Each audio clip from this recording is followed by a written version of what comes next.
माझी जन्मठेप भाग 127. प्रायोजक श्रीकांत सिरपुरकर, नागपूर. प्रकरण 5. चौथा संप आणि शरीर स्वास्थ्याचा बिघाड.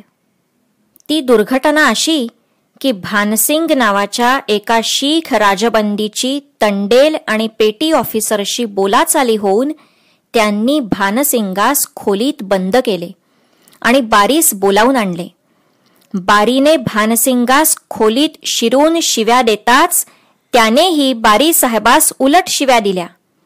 त्यामुळे संतापोन बारीने त्याच्या पट्टेवाल्या सेनेस इसको ठीक करो म्हणून खूण केली. ह्या ठीक करोचा अर्थ आम्ही मागे सांगितलेलाच आहे.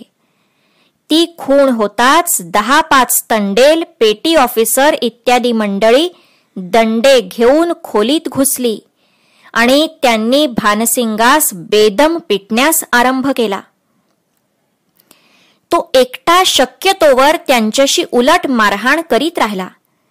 शेवटी त्या उतार वयातील शीखास त्या मंडळींनी खाली पाडून दंडुक्यांनी ठेचून काढला.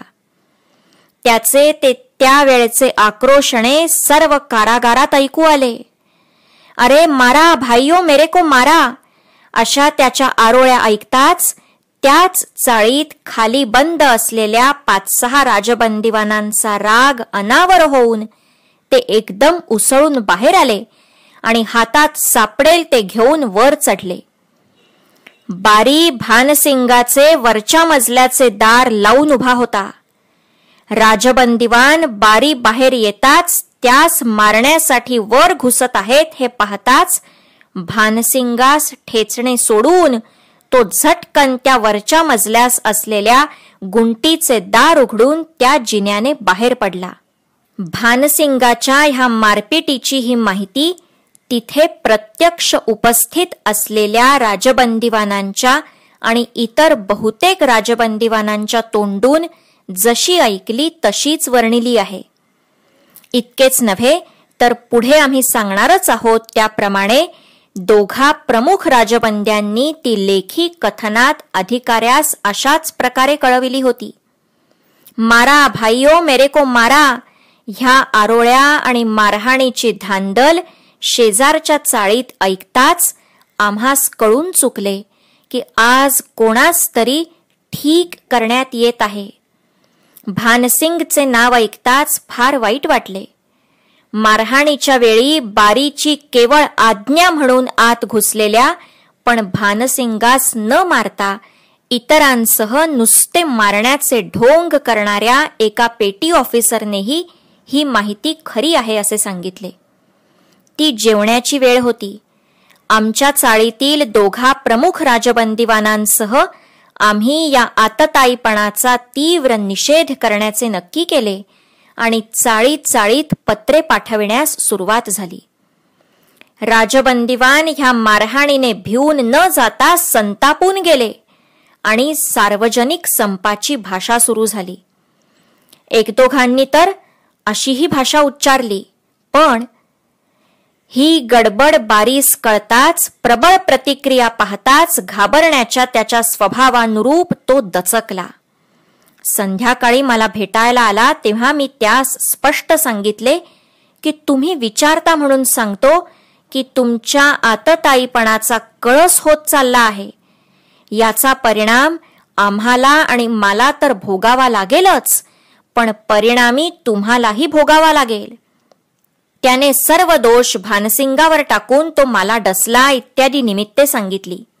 मी म्हटले ते सत्य होते असे गृहीत धरले तरी सुद्धा तुम्ही त्यास निर्बंधाप्रमाणे खटला करून वेत मारायचे होते. पण हा छळ का केलात? भानसिंगास रक्त ओके तो मारलेत ही गोष्ट तेथील राजबंदीवान आणि बंदीवान एकमुखाने सांगतात. ती गोष्ट खोटी नाही. पर्यवेक्षकाकडे दुसऱ्या पाहणीच्या दिवशी ठरल्याप्रमाणे राजबंदीवानांतील निवडक लोकांनी ह्या प्रकरणाची चौकशी करून बारीस शिक्षा करण्यात यावी म्हणून मागणी केली.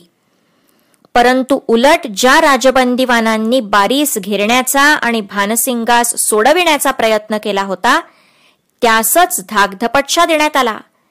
तेव्हा संप करणे निश्चित झाले. याच वेळेस हिंदुस्थानातून बातमी आली की राज्यघटनेत कित्येक नवीन अधिकार देण्यासाठी जी चर्चा चालली होती तिच्याविषयी चौकशी करण्यासाठी जे प्रयत्न आम्ही करीत होतो त्यात विशेष लक्ष अर्थातच ह्या गोष्टींकडे असे. हिंदुस्थानातील राजकीय जगाच्या दृष्टीपुढे राजबंदीवानांचा प्रश्न हा सदोदित प्रामुख्याने तळपला पाहिजे. जे त्या प्रश्नास शिवण्यासही भीत त्यांना देखील तो टाळता येणे अशक्य व्हावे इतक्या तीव्रतेने राजबंदीवानांच्या यातनांची कहाणी हिंदुस्थानच्या हृदयात शल्याप्रमाणे सतत बोचती ठेवली पाहिजे. हिंदुस्थानास संतुष्ट करण्यासाठी ज्या काही गोष्टी करणे अपरिहार्य आहे त्यात राजबंदीवानांची सुटका ही एक गोष्ट आहे हे अधिकाऱ्यांच्या मनावर ठसविण्यासाठी अंदमानात चळवळ जिवंत ठेवणे हे जसे अवश्य होते तसेच तिची माहिती हिंदुस्थानात निरंतर पोचवून लोकांची मने हादरून जातील अशा तीव्रतेने ती त्यांच्या पुढे धरणे हेही अवश्यच होते. ह्या सर्व प्रकारासाठी मॉन्टेग्यू साहेब येण्याच्या संधीसच पोर्ट ब्लेअरच्या राजपीडितांविषयी काहीतरी उत्क्षोभक परंतु सत्य घटना प्रसिद्ध करायची असेल तर ही प्रथम पोर्ट ब्लेअरमध्ये घडविली पाहिजे. भानसिंगाच्या या क्रूर छळाचा प्रतिकार करण्यासाठी शेकडो राजबंदीवानांनी केलेला संप ही तशी घटना होणार होती आणि म्हणूनच या उद्देशानेही संपाची उभारणी नेटाने करणेच आम्हास इष्ट वाटले. लेखक स्वातंत्र्यवीर सावरकर. वाचन गीता चारुचंद्र उपासनी. सावरकर वाङ्मयाधिकार श्री सात्यकी अशोक सावरकर.